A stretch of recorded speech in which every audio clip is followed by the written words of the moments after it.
இப்ப இதுக்குள்ள உங்களுக்கு எனக்கு இருக்கிற ஒரே ஒரு பாண்டிங் என்னன்னா, ஒரே ஒரு பந்தம் என்னன்னா, ஒரு இயல்பாக மனிதனாக இருக்கிறவன் ஒரு சேஞ்ச் ஆயிருக்கும். அந்த சேஞ்சுக்கு பியூர் காரணம் ஒரு மனிதன் இல்ல, எந்த புத்தகமும் இல்ல, இந்த பிரபஞ்சம் தான்.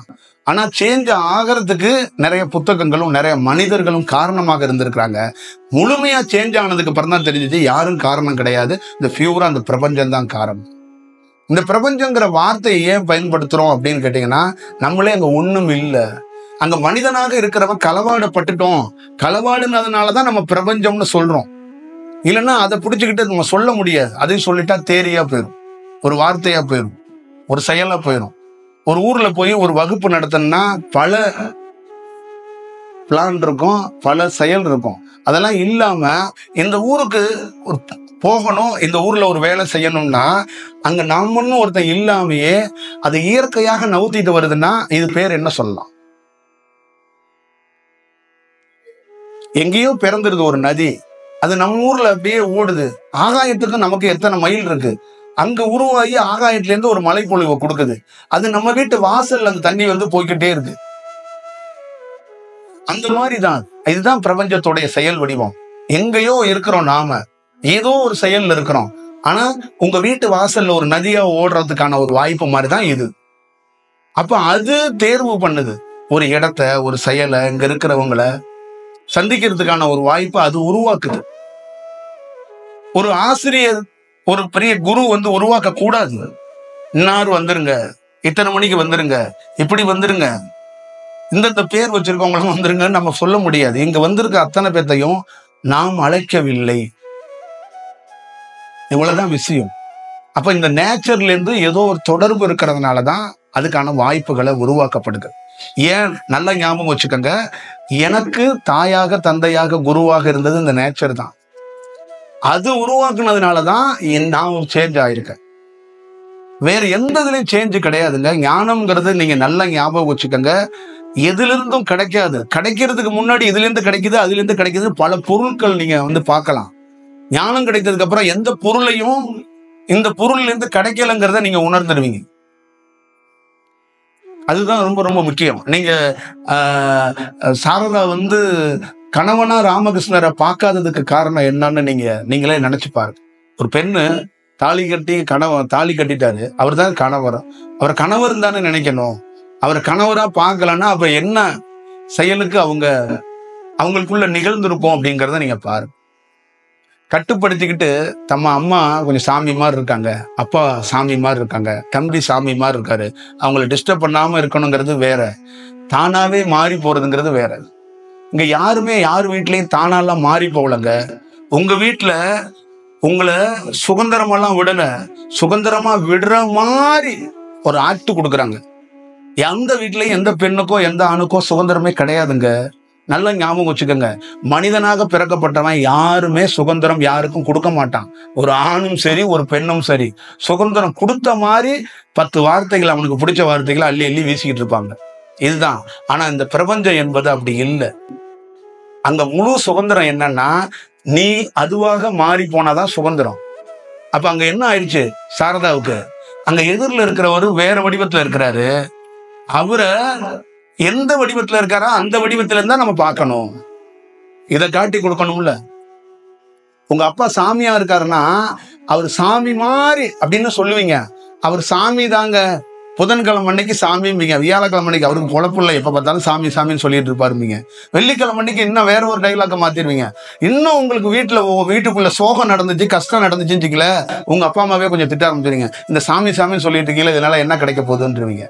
ஆனா எத்தனையோ சோகம், எத்தனையோ கஷ்டம், எத்தனையோ துன்பம், எத்தனையோ துயரம். எதிரில் இருக்கிற ராமகிருஷ்ணருங்கிற கணவர் கேன்சர் நோயால துன்பப்படுறாரு. ஆனா கேன்சர் நோயில துன்பப்படும் போதும், வறுமையில துன்பப்படும் போதும், எத்தனையோ ஏற்ற இறக்கும் போதும் அந்த தாய்க்கு கடவுளா மட்டுமே அவர் தெரிஞ்சார். அப்ப மாற்றம் எங்க நடந்திருக்குன்னு பாருங்க. தொந்தரவு பண்ணாம இருக்கிறங்கிறது கட்டுப்பாடுங்க, மாற்றங்கிறது வேற. ஒருத்தர் எப்படி பார்க்கணுங்கிறது உங்களுக்கு தெரியாது. இப்ப என்ன எப்படி பார்க்கணுங்கிறது உங்களுக்கு தெரியாது. மாற்றம் அடைஞ்சாதான் என்ன வேற மாதிரி பார்த்தீங்க. அப்ப மாற்றம் அடைஞ்ச உட்கார்ந்தானா நான் வரும்போதே என்ன கண்டுபிடிச்சிருப்பான், வர்றது யாரா அப்படின்னு. என்ன செயல், என்ன வடிவம் அப்படின்னு தெரிஞ்சிடும். இதுதான் ரொம்ப முக்கியம். அப்ப மாற்றம், ஒரு மனிதனை, சக மனிதனை நல்லா பேசுறீங்க, அன்பா இருக்கீங்க, பல இதை கண்டுபிடிச்சிட்டு இருக்கிறது பெரிய இது கிடையாது. அப்ப விவேகானந்தர் எப்படி, விவேகானந்தர் மாதிரி ஒரு ஆளை எப்படி ராமகிருஷ்ணர் கண்டுபிடிச்சாரு? இப்போ ஒண்ணு மாற்றம் இருந்தா தானே கண்டுபிடிச்சாரு. அதேதான் வடிவம். இப்ப அது இந்த செக்ஷனுக்குள்ள, அந்த வடிவத்துக்குள்ள ஒரு ஆன்மா இருந்துச்சுன்னா அதை நிச்சயமா நம்ம கண்டுபிடிச்சு போடுவோம். அதை விவாதம் பண்ண வேண்டியது இல்லை. அதை எந்த வடிவத்துல உருவாக்கணுமோ, அதை எந்த வடிவத்துல வழிகாட்டணுமோ அதை வழியை காட்டும். அது வார்த்தையால நிகழாது. அதுக்கு தேவையானது கிடைக்கப்படும். விவேகானந்தர் வறுமையில வரும்போது ராமகிருஷ்ணர் வந்து சித்து பண்ணி 5 லட்ச ரூபா 10 லட்ச ரூபா காசை கொடுத்திருந்தா, ராமகிருஷ்ணருக்கு முதல் கோவில் கொல்கத்தாவில் யாரு கட்டியிருப்பாங்கன்னா விவேகானந்தர் அம்மா தான் கட்டியிருப்பாங்க. ஆனா சித்து பண்ணல. அவரு தாங்கிட்ட இருக்கிற உயர்ந்த ஞானத்தை தான் கொடுத்தார். விலை மதிக்க முடியாத ஞானத்தை கொடுத்தார். அப்ப ஞானம் வச்சிருக்கிறவன் என்ன சொல்றான்னா, எத்தனை துன்பம் துயரம் வந்தாலும் பரவாயில்ல, நான் பெற்றது எங்கன்னா இறைவன்கிட்ட இருந்து பெற்றேன். இதுக்கு விலையே இல்லை, விலை மதிக்க முடியாத ஒரு விஷயம். இத இறைவன் மாதிரி எவன் மாறுவானோ அவன்கிட்ட தான் கொடுக்க முடியும். இப்ப இந்த இடத்துக்குள்ள இறைவன் மாதிரி என்னைக்காவது மாறுவீங்கிறதுக்காக தான் நம்ம கிட்ட இருக்கிறத கொஞ்சம் கொடுக்கணும்னு நினைக்கிறோம். மனுஷன் மாதிரி மாறணும்னு நினைக்கிறவங்களுக்கு உங்க ஊர்ல இருக்கிற ஏதாவது மாவட்ட ஆட்சியர் உங்களுக்கு ஒரு முகாம் போட்டு ஒரு செயல் தான் செய்ய முடியும். ஆனா ஒரு ஞானவான் இந்த வேலையை வந்து செய்யறதுக்கான வாய்ப்புகள் ரொம்ப குறைவா இருக்கும். அப்ப எல்லாருக்குள்ளயும் தயவு செய்து உங்க வாழ்க்கைக்குள்ள இது ஒரு வேற ஒரு வடிவத்துக்குள்ள இருக்குங்கிறத புரிஞ்சுக்கிட்டா ரொம்ப நல்லா இருக்கும். அப்படிங்கிறது ஒரு செயல். நான் பேசுறது என்ன மாதிரி உங்களுக்கு கனெக்ட் ஆகுது அப்படிங்கிறது எனக்கு தெரியல. ஆனா எனக்கு ஒரு நம்பிக்கை இருக்கு. உங்க உடலை நான் நம்பி வேலை செய்யல, உங்க உயிரை நம்பி வேலை செய்யறேன். அந்த உயிரை நீங்க பார்த்ததே கிடையாது. எனக்கு கொஞ்சம் உங்க உயிரை பற்றி தெரியும். அதனால நான் உங்களை நம்பி வேலை செய்யல, உங்க உயிரை நம்பி வேலை செய்யறேன். அதனாலதான் நிறைய இடங்கள்ல உடம்பால் சில மனிதர்களால் காயங்களையும் தோல்விகளையும் நான் சந்திச்சா கூட உங்க உயிர்கிட்ட இருந்து எனக்கு எந்த பாதிப்பும் வராதனாலதான் மீண்டும் மீண்டும் எழுந்து அடுத்த வகுப்புகளை நடத்துறேன். அப்ப உயிர் வந்து இன்னொரு உயிர் மதிக்க கத்துக்கும். ஒரு உடல் தான் இங்கிட்டு பார்க்கும், அங்கிட்டு பார்க்கும், இங்கிட்டு திரும்பி போகும், அங்கிட்டு திரும்பி போகும். ஆனா ஒரு உயிர் அப்படி இருக்காது. அதுக்கு தெரியும் ஆப்போசிட்ல இருக்கவங்க என்னன்னு, அந்த உணர்வுகளுக்கு அதுக்கு தெரியும். அதே மாதிரிதான் நம்மளும் அது தெரியும். அதனாலதான் இந்த மாதிரி ஒரு வேலையை ரொம்ப ஒரு செயல் வடிவமா நம்ம செய்யறோம்.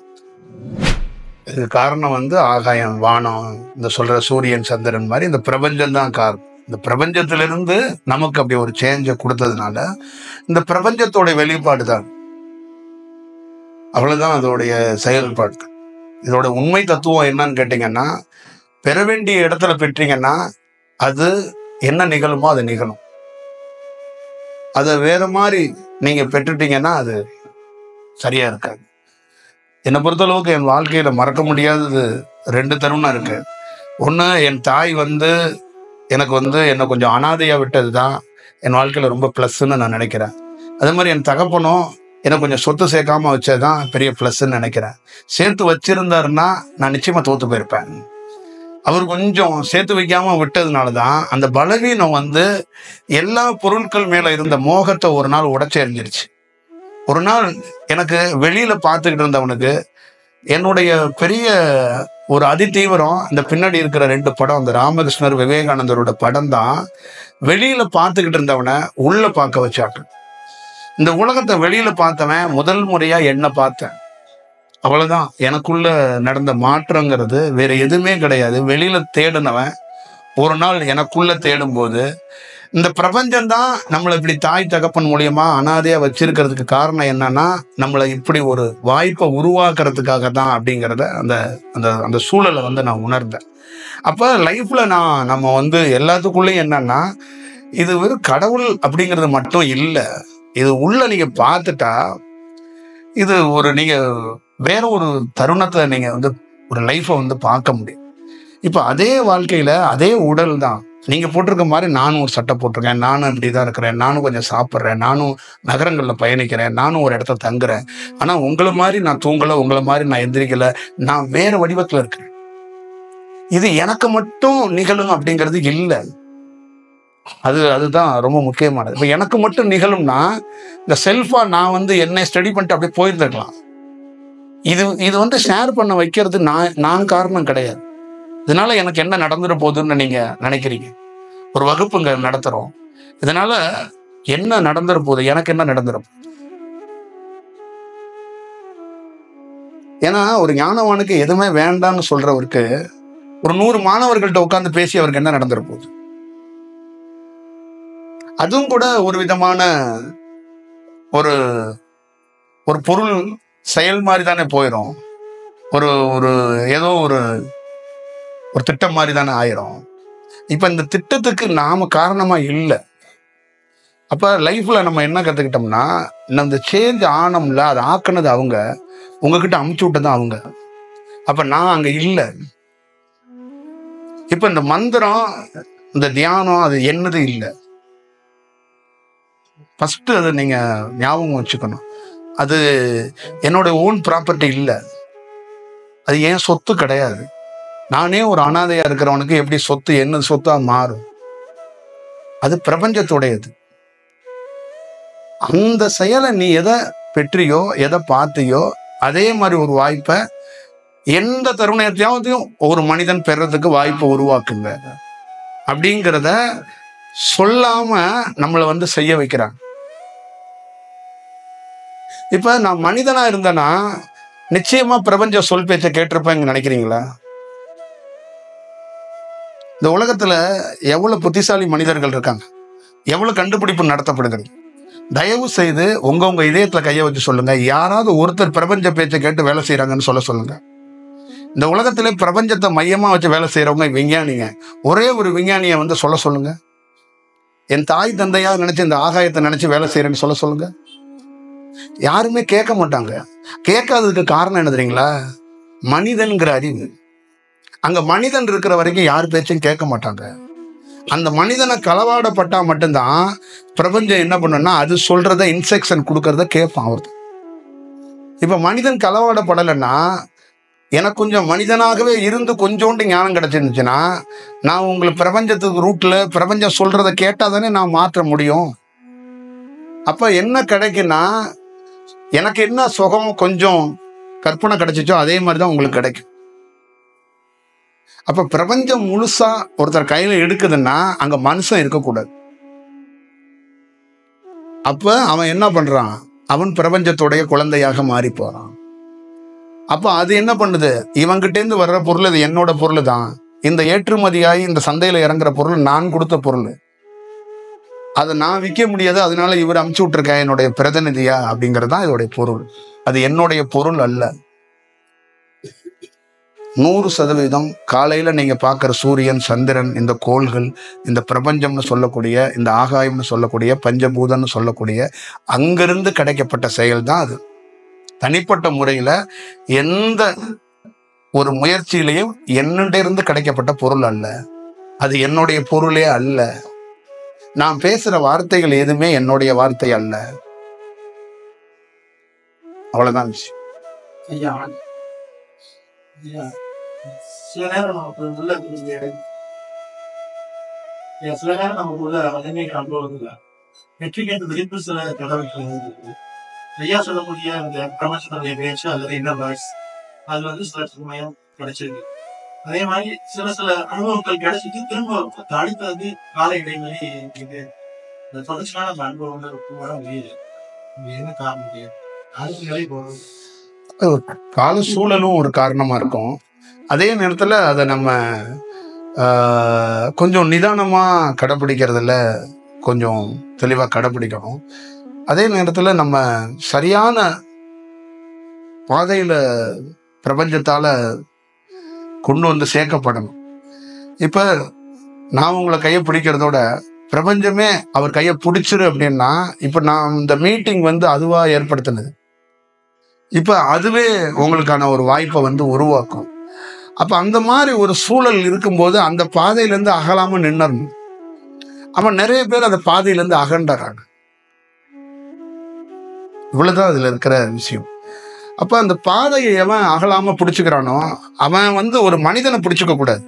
நான் சொன்னது வெட்ட வெளியே தான் பிடிச்சிக்க சொன்னேன், என்ன பிடிச்சிக்க சொல்லலை. நான் என்னுடைய உரைகள் அத்தனை உரைகள்லையும் நீங்க கேட்டிருந்தீங்கன்னா தெரியும். எனக்கு ஒரு அனுபவம் கிடைச்சதுனால நான் நல்ல ஞாபகம் வச்சுக்கோங்க, எனக்கு டைம் இருக்கு, அதனால நான் இதை உங்கள்கிட்ட ஷேர் பண்றேன். எனக்கு ஒரு டைம் முடிஞ்சு போச்சுன்னா நான் இந்த உடலை கலைச்சிடலாம், இல்லை உடலை புதைச்சிடலாம், இல்லை உடலை எரிச்சிடலாம். என்னோட வேலை முடிஞ்சிருச்சு. அப்ப நீங்க என்ன தேட முடியாது, என்ன தேட வேண்டிய அவசியம் இல்லை. என்னத்தோட இன்னொருத்தர் வேற வடிவத்துல அது எந்த விஷயமோ அது வேற மாதிரி அதை சொல்ல தொடங்குவார். அப்ப எந்த டயத்துலையும் தன்னை கலைச்சிக்காம தன்னை மறைச்சிக்காம ஒரே பாதையில இருக்கிறது வெட்ட வெளி. இப்ப நீங்க அவங்க தானே பிரதானமா பிடிச்சிருக்கணும். அப்ப அந்த பாதையிலிருந்து நீங்க ஏன் அகலணும்? உங்களுக்கு சந்தையில நீங்க மார்க்கெட்டுக்கு போயிட்டீங்கன்னா கண்ணை பறிக்கிற மாதிரி காய்கறி இருக்கும், அதுல கீழே விழுந்துடக்கூடாது. நீங்க உங்களுக்கு என்ன வேணுமோ அதுல தெளிவா இருக்கணும். திருவிழா கடைக்கு போட்டீங்கன்னா கண்ணை பறிக்கிற மாதிரி எல்லாம் இருக்கும். ஜவுளி கடையில, நகை கடையில எல்லாம் ட்ரெஸ்ஸோட லைட்டிங் தான் அழகா இருக்கும். புரியுதுங்களா? எடுத்துட்டு நீங்க 2 நாள் போட்டு தண்ணியில நினைச்சதுக்கு அப்புறம் தான் அதோட உண்மை முகம் வெளியில தெரியும். தங்கமா இருக்கட்டும், ட்ரெஸ்ஸா இருக்கட்டும். ஏன்னா நிறைய கடைக்காரவங்க அந்த லைட்டிங்க்கும் அங்க வேலை செய்யறவங்களுக்கும் அங்க இருக்கிற அந்த பேக்ரவுண்டுக்கு செலவு பண்றதுதான் அதிகம். அதுக்கப்புறம் தான் கரண்ட் புள்ள உங்ககிட்ட வேற வடிவத்துல வாங்குறாங்க. அப்ப நீங்க என்னன்னா இந்த லைட்டிங்ல அடிபட்டு போயிடுறீங்க. நம்ம ஊர்ல கலர் லைட்டுக்கு எல்லாரும் அடிமையாயிடுவாங்க. இந்த கவர்ச்சின்னு சொல்லுவாங்கல்ல, அதுதான் அது. அந்த கவர்ச்சிக்குள்ள என்ன இருந்தாலும் உங்களை விடமாட்டாங்க. அப்ப அந்த இடத்துல அகன்று போகும்போதுதான் அந்த உண்மை எப்பயுமே என்னன்னா லைட்டிங் பண்ணாது. இந்த பிரபஞ்சம் மறைப்பொருளா இருந்து இன்ஸ்ட்ரக்ஷன் கொடுத்துக்கிட்டே இருக்கும். அதனாலதான் நீங்க நல்லா மோஸ்ட்லி பாத்தீங்கன்னா இந்த பிரபஞ்சத்தோட ரொம்ப கனெக்ட் ஆனவன் சமயத்துல ரொம்ப வறண்ட பிச்சைக்கார மாதிரி இருப்பான். ஏன் அவனை மாத்திக்க மாட்டான்னா அவன் பார்க்கிற விதம் வேற, அவன் இருக்கிறது விஷயம் வேற. அப்ப அந்த பிரபஞ்சம் என்ன சொல்லுதுன்னா, அவன் தோற்றத்தை அவனை ஏன் நீ பாக்குற, அவன் என்னவா இருக்கிறான் அதை தான் நீ பார்க்கணும். அதுதான் ரொம்ப முக்கியம். அவன் என்னவா இருக்கிறானே அதுதான் முக்கியம். அவன் இப்படி எல்லாம் இருக்கணும்னு நீ அது மார்க்கெல்லாம் அங்க பண்ண முடியாது. அங்க மார்க்கெல்லாம் வேலைக்கு ஆகாது. அப்ப நீங்க பல இடங்கள்ல ரூட் மாறப்படுது, மெயின் அதுதான். அப்ப காலமும் அதுக்கு ஒரு காரணம். அந்த ரூட்டு மாறாம கொஞ்சம் யாரெல்லாம் நிதானிக்கிறீங்களோ வாழ்க்கையில அது ரொம்ப உகந்த செயலா இருக்கும். ஒரு பெண்ணு பல்வேறுபட்ட பொருட்கள் மீது ஆசைப்படுவா. ஒரே கணவனை கல்யாணம் பண்ணிட்டு கடைசி வரைக்கும் ரூட்டு மாறாம நிற்கும் போது அவ வாழ்க்கையில பணக்காரியோ ஏழையோ அவளுக்குள்ள ஒரு திமிர் இருக்கும். அந்த திமிரை நீங்க சில பெண்கள்கிட்ட கேட்டீங்கன்னா அது தெரிஞ்சிடும். ஏன்னா அவளுக்கு பல சந்தர்ப்பம் வந்துச்சு பாதைகள் மாறுறதுக்கு. ஆனா அதை மாறாம ஒரே பாதையில் அகலாம நிற்கும் போது அவளுக்குள்ள தன்னறியாம ஒரு சந்தோஷம் இருக்கும். அதேதான் பிரபஞ்ச ரூட்டு, இந்த பிரபஞ்ச பாதை. ஏன்னா கடவுளுங்கிறவன் திடீர்னு காட்சி கொடுக்க மாட்டான், பயங்கரமா பேச மாட்டான், பயங்கரமா செய்ய மாட்டான். திடீர்னு பேசுவான், திடீர்னு சைலண்டா படுத்துருவான். ஏன்னா நம்ம என்ன பண்றோங்கிற வாய்ப்பை சில இடங்கள்ல மௌனமா உங்களை கடக்க வைப்பான். ஒரு 3 மாதம் நீங்க மௌனமா கடந்து வரணும்னு வச்சிருவான். அப்ப அந்த 3 மாதமா அடர்த்தியான காடுகள்ல யாரும் இல்லாம நீங்க நடந்து வந்துகிட்டே இருக்கணும். அங்க இறைவனே இருக்கிறானான்னு கூட தெரியாது. ஆனா அந்த 3 மாதம் கழிச்சு திடீர்னு உங்களுக்குள்ள வேற ஒரு மாற்றத்தை ஏற்படுத்துவான். அப்ப என்னன்னா அந்த பாதை ஆகலாம போகணும். வாழ்க்கையில நல்லா ஞாபகம் வச்சுக்கோங்க. இப்ப நான்லாம் என்ன தூக்கி போட்டுருங்க, புத்தரை தாண்டி ஒருத்தர் வேணுமா? அவ்வளவு பெரிய ராஜ்யத்தை திறந்துட்டு போய் ஞானத்தை அடையிறதுக்கு என்ன பண்ணான்னா கஷ்டப்படலைங்க. நல்லா ஞாபகம் வச்சுக்கோங்க, பாதை மாறி போயிடுவோம். அப்ப பாதை மாறாம இருக்கணும்னா நமக்கு பிரபஞ்சம் அந்த லிங்கை கொடுக்கும்போது அதுல பிடிச்சிக்கிட்டு போயிடணும்னு போனவன் தான் புத்தர். ஒரு யோகிக்கு எப்பயுமே ரூட் என்னன்னா பாதை மாறவே கூடாதுங்க. அதான் விஷயம். பல்வேறுபட்ட ஊர்களுக்கு நகரங்களுக்கு போவோம், ஆனா பாதை மட்டும் மாறவே கூடாது. அது ரொம்ப ரொம்ப முக்கியம். அதுதான் வாழ்க்கையில உயர்ந்த செயலை உருவாக்கும். அப்ப அந்த உண்மையான தருணம் உங்களுக்குள்ள ஒரு ப்ராசஸ் நடக்குது இல்ல, அந்த ப்ராசஸை மேம்பட அது வழிகாட்டும், அது உருவாக்கும். இப்ப நீங்க ஒரு குறையோட நிக்கிறீங்கன்னா அதை நிறைப்படுத்துறதுக்கு ஒருத்தர் அனுப்பும். அதுக்கு நீங்க நிக்கிற பாதை அதோட பாதையா இருக்கும். அவ்வளவுதான்.